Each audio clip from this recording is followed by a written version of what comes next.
Ils vivaient à 5000 mètres d'altitude et nous ont transmis des super pouvoirs génétiques, une espèce humaine cachée qui défie la science. Dans la grotte de Denisova, en Sibérie, des archéologues russes ont fait une découverte qui allait bouleverser notre compréhension de l'humanité. Un minuscule fragment de phalange, à peine 2 cm, a été envoyé pour analyse ADN, s'attendant à un néandertalien ou un Homo sapiens ordinaire. Mais l'ADN ne correspondait à rien de connu, ni néandertalien, ni Homo sapiens, révélant une espèce fantôme, un cousin caché. Cette espèce a vécu dans les endroits les plus hostiles de la planète, survivant 300 000 ans dans des conditions extrêmes. Avant de disparaître, ils ont transmis à certains d'entre nous des capacités surhumaines. Bienvenue dans l'histoire des Denisoviens. Jusqu'en 2010, la science ignorait leur existence. Aujourd'hui, nous reconstituons leur histoire à partir de fragments d'os et de millions de séquences d'ADN. Ils sont apparus il y a environ 400 000 ans en Asie, issus d'Homo heidelbergensis, mais ont choisi une direction unique, les montagnes d'Asie centrale. Imaginez des altitudes entre 3000 et 5000 mètres, des températures de moins 40 degrés, un oxygène réduit de 40% et des vents à 150 km/h. Conditions où un Homo sapiens moderne non acclimaté mourrait en 72 heures.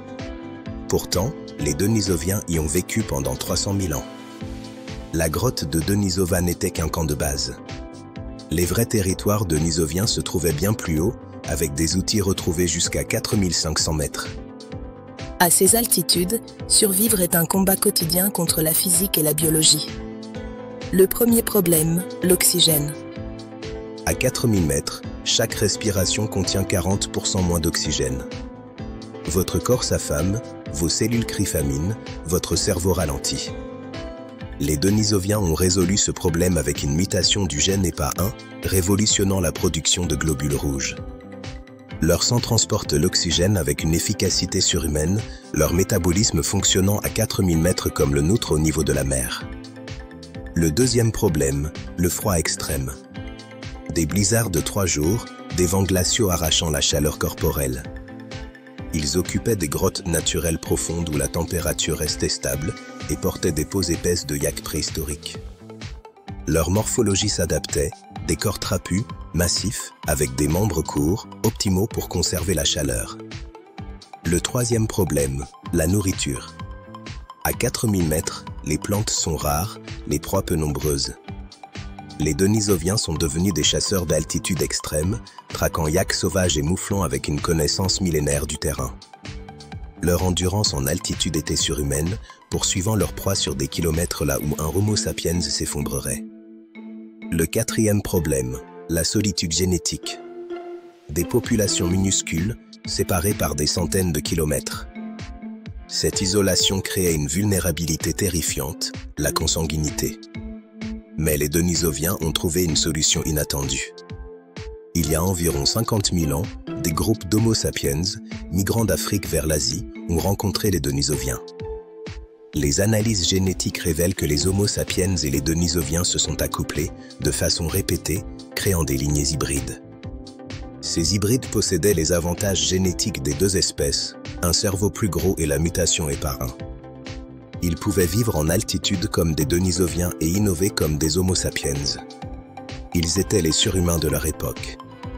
Ces lignées hybrides se sont répandues, certaines restant en haute altitude, d'autres descendant vers les plaines, emportant les gènes denisoviens. Il y a environ 30 000 ans, les derniers Denisoviens purs disparaissent. Non pas par extinction, mais par absorption. Aujourd'hui, les Denisoviens ne sont pas morts. Ils vivent en vous, enfin, en certains d'entre vous. Les populations tibétaines modernes possèdent jusqu'à 5% d'ADN denisovien. Les Sherpas portent la mutation EPA1 à 87% de fréquence. Cette mutation, qui leur permet de survivre là où les Occidentaux meurent, vient directement des Denisoviens. Les populations d'Asie du Sud-Est, de Mélanésie, d'Australie aborigène portent jusqu'à 3 à 6% d'ADN denisovien. Certaines mutations améliorent l'immunité, d'autres modifient le métabolisme des graisses ou sont liées à l'adaptation au froid extrême. Les Denisoviens ont légué à l'humanité moderne des outils génétiques de survie dans les environnements les plus hostiles.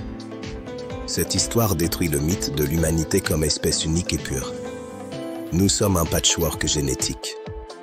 Nous sommes un mélange de plusieurs espèces humaines qui se sont rencontrées, aimées, combattues et finalement fusionnées. Vous avez probablement de l'ADN néandertalien et peut-être de l'ADN denisovien si vos ancêtres viennent d'Asie. Les denisoviens nous enseignent que l'humanité a survécu non par la pureté, mais par l'hybridation. Chaque fois qu'un Sherpa atteint le sommet de l'Everest sans oxygène, il utilise des poumons denisoviens. Chaque fois qu'un Tibétain prospère à 4500 mètres d'altitude, il respire avec du sang denisovien. Les denisoviens sont la preuve vivante que l'humanité n'a pas conquis la planète seule. Nous l'avons fait en empruntant leur super pouvoir. Ils vivaient à 5000 mètres d'altitude dans des conditions impossibles, ont survécu 300 000 ans et nous ont légué les clés génétiques de la survie extrême. Les denisoviens ne sont pas éteints. Ils sont immortels, fractionnés dans les génomes de millions d'humains modernes. Chaque limite humaine repoussée porte peut-être leur signature génétique. L'espèce fantôme qui a changé l'humanité pour toujours.